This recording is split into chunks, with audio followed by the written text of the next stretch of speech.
Hello and welcome to Community Forum. My name is Heather Hanson O'Neill and I am the guest host this evening. One of the things that I am truly passionate about is helping people live fuller, more joyful lives by connecting on a deeper, more meaningful level in every relationship that we have. And when we do that with inspiration and contribution, it takes our lives to a whole other level. The guest that I have this evening is someone who embodies that, and I think you are really going to enjoy him. Croy Sather ran across America, literally. He started in San Diego, California, and ran a marathon every day for 100 days until he got to New York City. Now, most people would think that's enough, but not Croy. No, he also added in an inspirational speech to underserved communities each day along his route. This past weekend, he was honored by being asked to speak at TEDx in Las Vegas, which will be aired in a couple of weeks worldwide at TED.com. He is a man who believes in dreaming big and acting big. Welcome, Croy Sather. Thank you. Can you tell us a little bit more about this whole Run Across America thing? The actual event was, as you said, it was from San Diego all the way to New York. 100 days, 100 consecutive days with never a day off. So each day was a marathon distance plus a keynote speech to at-risk groups. Wow, that must have been exhausting. What inspired you to do something like that? I was at a ball game, and I was up in the cheap seats with a friend of mine, and we're watching this game, and my friend says to me, he says, look at these guys, the pitcher, the shortstop, they're doing what they love, they're getting paid tons of money, they have all the fans that adore them. Must be the life. And I said to him, look at the coaches and the managers, the umpires, even the bat boy is doing exactly what they love. I went home that night, I couldn't sleep, I thought about that, and it made me mad, made me angry. Why am I watching the game instead of being in the game? And that's when the seed was planted, and I eventually came up with the idea of this crazy thing running across America. Wow, it must have been amazing speaking to all of those people and all of those communities that don't often get the opportunity to see an inspirational speaker. Do you have any good stories of anyone that you met along the way? Tons of stories, and the groups that I spoke to, some of them were rural high schools. There was addiction centers or juvenile detention centers where you literally were incarcerated kids. I spoke to the military at Fort Dix and Fort Bliss, which is truly extraordinary, the wounded warriors going back into society, and all sorts of other things, all sorts of other groups like that. It's just amazing. It must have been incredible. Was there anyone in particular that inspired you? There was one gentleman that inspired me, and I don't even know who he is. It was I believe it was in Alabama, and I gave a speech, and he was in the audience. He came up and he started talking to me. We were just chatting, like a lot of people come up and ask questions. Yeah. And we're just talking, and at some point he says, Croy, you know you can't quit. I'm like, well, I'm not thinking about quitting, but what do you mean? He says, well, you can't quit because you've spoken to, what, 4,000, 5,000, 6,000 people by now? He says, yes, probably 5,000, 6,000 people by now, and I've given away 5,000 or 6,000 books, like the one you got tonight.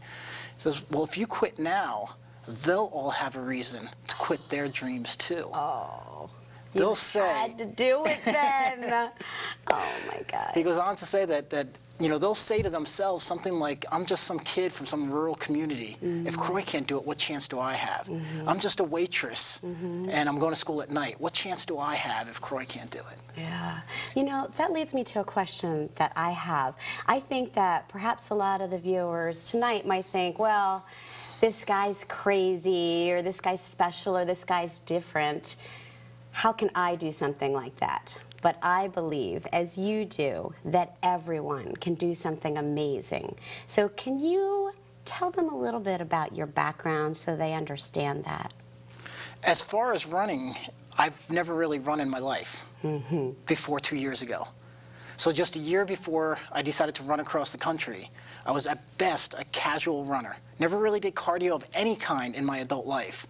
And I decided to run across the country, so I figured, well, I better start training. Yeah. And in 9 months, I trained for this and prepared myself, set up the team, the RV, the organization, the speaking engagements, the whole thing, and ran across the country. So everything happened in less than a year. Oh, that's incredible. So just a regular guy before that. Well, actually, you weren't just a regular guy. I hear there was something that happened in your past that could have changed everything for you. Can you tell us a little bit about the accident? When I was 14 years old, I'm riding home. My friends and I had just got ice cream, and we're riding home, and I'm on the right side of the road, riding with traffic the way you're supposed to on a bike. My friends are out on the left side of the road, and they're riding on the shoulder, and we're coming up to a little crest in the hill. And as we came up to this little crest in the hill, a drunk driver is barreling over the other side. And she's aiming for my friends, and she sees them, so she swerves. And she misses them by just a little amount. I imagine she must have been looking back saying, my gosh, that was close. As she crossed the double yellow line, she never saw me, she never swerved, she never stopped, and she plows right into me, crushing my bike below her big metal bumper and launching me into the windshield. The police report said that I flew 50 feet before my body crashed to the ground. They sent me to the local hospital. They couldn't handle the significant injuries, so they sent me down to New York City, and they worked on me for hours. When my parents got there, the neurosurgeon, the guy who works on brains and skulls, because I had fractured my head, he comes out and tells my parents, quote, if your son survives the night, he'll be a vegetable for the rest of his life. Your poor mother. And my mom, with her beautiful blonde hair, collapses in my dad's arms, and they both cry, and they both pray for a miracle. 4 days in a coma, 2 weeks in the hospital, a year of cast and rehabilitation, and then years of other issues that were challenges. So if, you know, you could have had every opportunity to say, you know, that's it, this terrible thing happened to me, I give up, and you could have gone so many different routes, but you chose to do something amazing because, why? Because you wanted to inspire people, you wanted more for yourself, for your life, you wanted to live more fully and joyfully. Is there any? Even at 14 years old, and I didn't know it then, but I know looking back now, even back then I had always thought to myself, there must be a reason why I survived. They said there's no reason I should be alive, no less walk and then now run 2,600 miles across America. But I always said to myself, there must be a reason why I'm here. And for years I didn't know what that was, and for years I didn't listen to that voice. Yeah. Eventually I did, and eventually, you know, now I'm figuring it out. What it is, and part of it was running across America so I can inspire people. Just some guy who's basically never run his life before, and Right. hey, let's run across the country. I'm not going to run across the country. I have some other ways that I choose to inspire people. So do you have anything as your next big thing? Like, do you have anything in mind that you think you might want to do to inspire people more? Because I know that you're one of those people that keeps striving and achieving. There's several things on the horizon. There's some running stuff. There's potentially a huge run. Okay. Although I'm not ready to. We're gonna keep quiet about that. Yeah, tight lips right now on that one. Fine. Certainly becoming more of a getting onto bigger global stages. I mean, TEDx is extraordinary. To be on the TED event is just amazing with superstars. My idols I'm now speaking with, which is incredible. Fantastic. And if something 5-7 years ago I couldn't even imagine. And now I'm actually there with all the people that I've been studying for these past 5-7 years. And then to just keep making a huge difference, impacting people's lives. Some more seminars and teaching more people how to do this. And what about you like to, in some of your products as well as in some of your speeches, you like to find ways to give back, right, to people, like you were talking to underserved communities, but Yes. you also have some different projects that you do where you contribute some of the funds and some of the profits to some other nonprofit agencies, and I think that's fantastic that you do that. I think it's really important for anyone to think about a way that they can take their life to the next level and feel like they're contributing more to something bigger than themselves. It's like you want to create a legacy. You're creating a legacy. You know, I don't know, a year and a half ago, you were still really cool, but now you can say, I did this thing that I dreamed about, and then I made it happen. I think that's fantastic. Now, here's the thing. I am interested in, anytime I do a show like this, in providing the viewers with some inspired action, something that they can take away.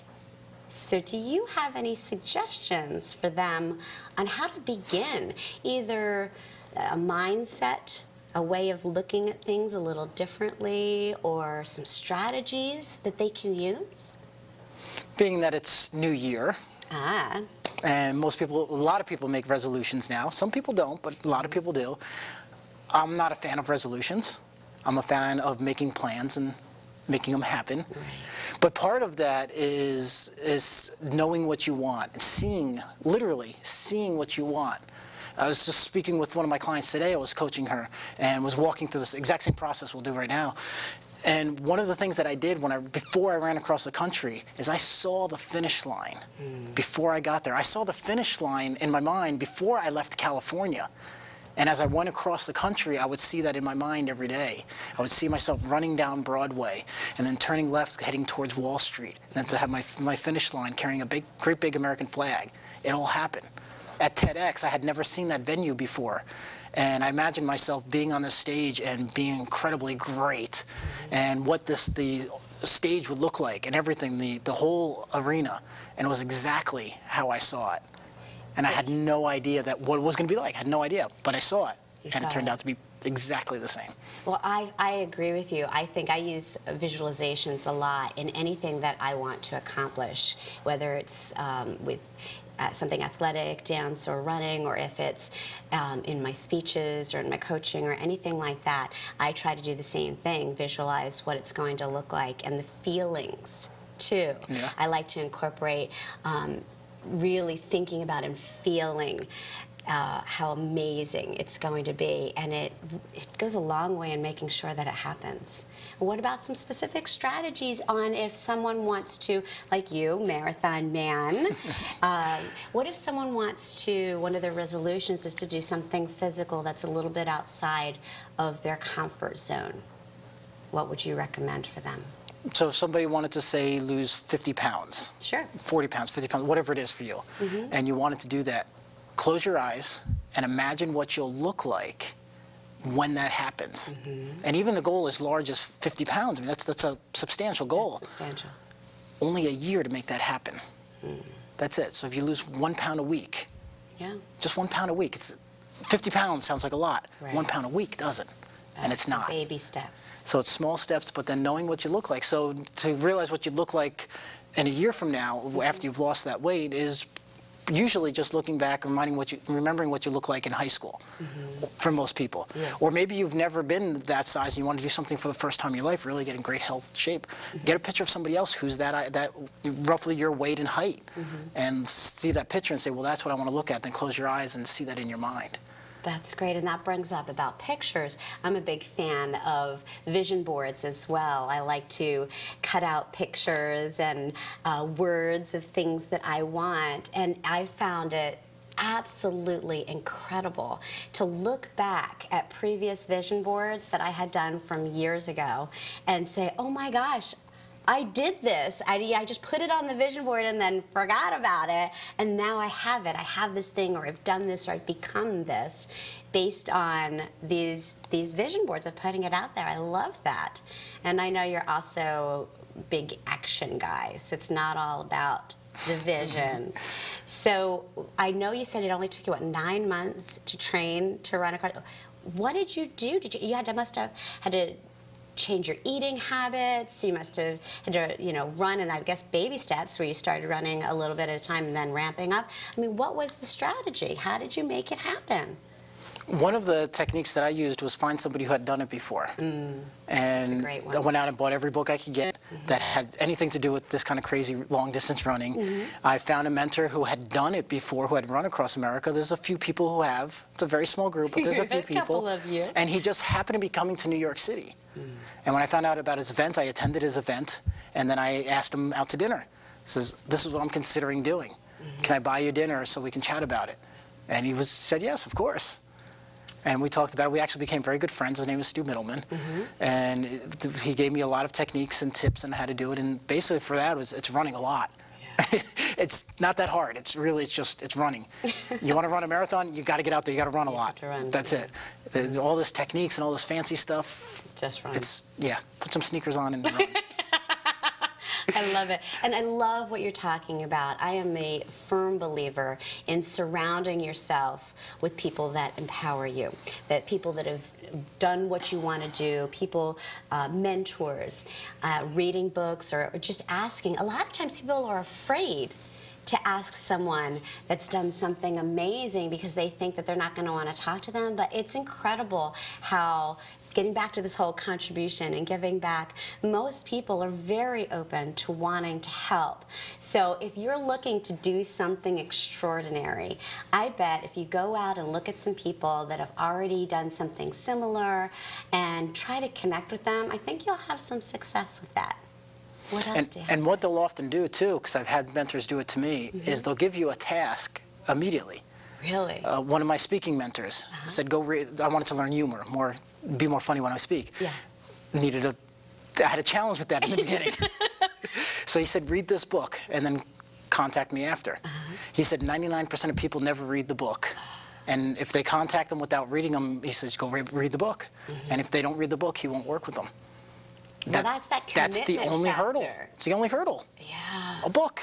But most people that, you know, they'll maybe get a strategy, or they'll do the research on something, or they'll find the book and maybe read a couple of pages, but don't follow through. So it's making a commitment to what you want and then following through one step at a time, envisioning the end result, and then taking each step. And anybody can, you know, virtually do whatever if they really apply themselves and have the commitment, right? I mean, you ran across America. Anybody can do anything, right? And that was actually the easy part, relatively speaking, because nobody's ever run across America and did a speaking tour that every speaking engagement was 26 to 30 miles apart, you know, going across the country. So nobody's ever done that before, that I know of anyway, and I couldn't find any mentors, so what do you do when nobody's done it before? You figure it out. Yeah. And I hired a team of people to make it happen, and we figured it out, and I've had some of the most extraordinary experiences speaking to the most amazing groups ever. Fantastic. Okay, so you have a group of people riding in one of those vans across America as you run. I am imagining being that close quarters with people that you don't know that well, that could be a little challenging. Any funny stories for us? Reality TV at its best. Swear, that's what you should have had the cameras on the inside. And we actually did. It was recorded. I had a photographer and a videographer there, and it will come out as a documentary at some point. And getting 5 people together in a tiny, not even tiny, a big RV, but still for 5 adults, people have never met each other, and then to come work together. Wow. And I had 2 members who, from the onset, instantaneously did not get along. Oh. And it was brutal. From the beginning, individually, amazing people. You put them together, just didn't get along. So like a reality TV show, one of them had to go. Oh, no. And looking back now, maybe both of them should have gone. Wow. But everybody stepped up and did their job. It was amazing, and it's challenging, and to be on the road for 100 days and to be in a different place every day, and to be in such a small quarters and not have all of the normal amenities you would have. I mean, there was a bathroom there and everything, but it just... It's different. Yeah. Yeah. Are there, you know, some of these stories either of your speaking engagements or of some of those inside moments? Can people go on to a website to take a look at some of these videos now, or do they have to wait for the documentary? You can see a lot of the footage from my daily blog at dreambigactbig.com. dreambigactbig.com, and they can go on and they can see what you did and the route that you took and some of these videos. I bet that a lot of people would be interested in that. That's dreambigactbig.com. And if they want to learn more about you, it's croysather.com, correct? Yes. Okay, excellent. All right, well, I have a few more questions for you. I really want a good story, and I heard that there are 2 that that I really like, that I've heard that you were talking about. One had to do with a high school principal. Do you want to tell us about that? I can. Come on, please. How about it? And at first, we talk about a gentleman I met in California, Okay. because I think you like this story better. I know which one you're talking about. I love this story. Go ahead. It was on day 5, and I'm about to start my run for the day. And I get dropped off at the spot that I had finished on the day before. And it's the middle of nowhere. It's the desert, southern desert of California, Southern California desert. There's nothing there, 16 miles in any direction. Nothing except for one homestead. And there's a gentleman that's working kind of close to the road, and he's tending to his garden or something. So I figured, you know, somebody who lives out here in the middle of nowhere, I got to talk to him. So we go up there, and my video guy just happened to be with me that day at that moment. So I went up and we talked to him, and I introduced myself to him. I'm running across America, and he says, like everybody else, he says, "You're crazy." He says, like, "Really, running across America?" It's like, "Yes, really." And we were talking for a little bit, and I asked him, I said, "What's your dream? What's your goal in life?" And he's a Mexican-American, and he didn't understand what goal meant. So we talked a little bit, and I spoke to him in my broken Spanish, and he spoke back to me in his broken English, and eventually we figured it out, and he goes, mi meta, my goal. He says, New York City is your meta. So I says, "Okay, Carlos, what's your meta?" And he says, "I don't have one." I'm like, "What do you mean?" He says, "I don't have a goal."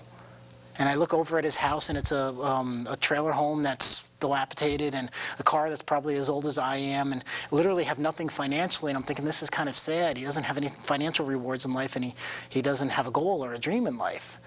And he keeps talking, and he says, "I don't have a goal, but I'm just happy." The one thing that we're all out to achieve, and we go to work, and we try to make money, and we're doing all these things because we want to be happy. And this guy who doesn't have the financial rewards, but he has the thing that everybody wants, which is happiness. And then we're talking, and the one possession that he does have that he's proud of is a karaoke machine. Got an old house, old car, but he's got this new karaoke machine, and he's proud of it. So obviously he must like to sing. So I said, "Carlos, would you sing for me?" And he's like, no. He's a little embarrassed. He didn't want to sing. And his wife had walked over at that moment. And I said, "Carlos, what song do you like to sing to your wife? What kind of music?" And he says, "Musica romantica." He says, "I love romantic music too. What's your favorite song to sing to her?" And he tells me, and I don't remember the name in Spanish, but it translated means the Queen. Yeah. And I said, "Carlos, sing her that song." And he agrees. And he starts singing the song, and he's not great. But he sings with passion. And she just melts. And she just looks at him with these adoring eyes. And at the end of the song, he translates it. He said, basically, it means, "She's the queen, she's the love of my life, the one I live for." And so he has happiness, and he has love. He has those what everyone's two things that everybody wants. for, happiness and love in the middle of the desert in California. I love it. It's a And great they watch the story. sunset every night, and he sings to her every night. Aww.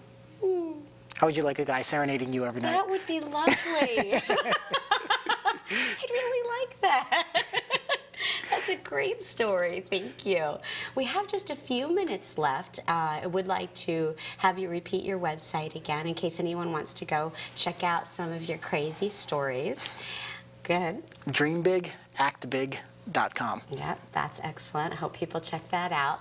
And is there any other strategy or inspired action that you can leave us with? The big thing that I teach is for people to shoot for the moon. And as ancient wisdom says, if you shoot for the moon and you fall short, you still land among the stars. That's my philosophy for life now. It wasn't always, but it is now. And you achieve amazing things when you decide that there are no limitations, because the only limitations are the ones that are in your mind. Everything seems impossible until someone does it for the first time. Like when the first, what is it, the first 5-minute mile, the first 4-minute mile, that was like nobody did it for hundreds of years, and then all of a sudden, once somebody did it, what was it like, the next year? 4-minute mile, Roger Bannister breaks the 4-minute mile, now everybody's breaking the 4-minute mile. High school kids. And it's all up here, right? Because once you know that it's possible. So the thing is, understand that it is possible, that anything is possible, and you can be the one to begin it, right? Take your action steps. Absolutely. Make it all happen. I am so excited that you were able to come on the show tonight. Thank you. And you sure you don't want to share anything interesting that you have going on for the next year? No, anything crazy? We do have a couple of minutes left. Why don't you tell the high school story? Okay, I'll tell the high school Come on, story. I like that one too. Go ahead. My next big adventure is still under wraps. Okay. Well, maybe we'll have them back again to tell us about the adventure when it's a little bit clearer. The story happens in South Carolina, and you come into a community, and in this community, it's an urban community, and like a lot of urban communities, there's a lot of poverty and a lot of challenges, and this is one of those stereotypical kind of communities. And as I walked into the school, all of the kids are streaming into the gymnasium for my speech, and the principal is there. Well, there's a man there, and he's obviously somebody who has the attention of all of his students and the respect of all of his students. And this gentleman wasn't very big at all. In fact, he was a very small man, and yet he had this presence that was undeniable. And he knew every kid's story. So as the kids went by, he would ask, "How's your grandma doing?" Or, "Did your dad get a job yet? How's he doing on his job search?" Or "Have you been going to class?" You know, for the kids who are cutting out. And he knew everyone. Virtually every single kid that went by, he knew their story. And when he first got to that school, then he wanted to make these changes. The staff were kind of like, why? Why do you, none of these kids have a chance in life. Why bother? And he's like, because these kids are important. And if I don't do it, then who's going to do it? So he's inspiring these kids to have the best possibility for life, despite their environment, despite their challenges. And truly incredible man, the kind of guy they're going to make a movie out of one day. It's just absolutely amazing man. And it was a great honor to speak for him and learn from him. In fact, his video is online. You can watch that. Oh, great. So if you go to the Dream Big Act Big, they'll be able to see it? They will. I can't remember the date that it was on, though. So I'll have to watch all the videos. Watch all the videos. And they're free, by the way. It's completely free. It's Right. all on YouTube. Okay, excellent. That's a great story. And it's all about what I started to talk about in the beginning, and that is how important it is to inspire and contribute, to give back, and understand that you deserve to live a full and joyful life. I am so grateful that you were able to come on the show today. Thank you so much. Thank you.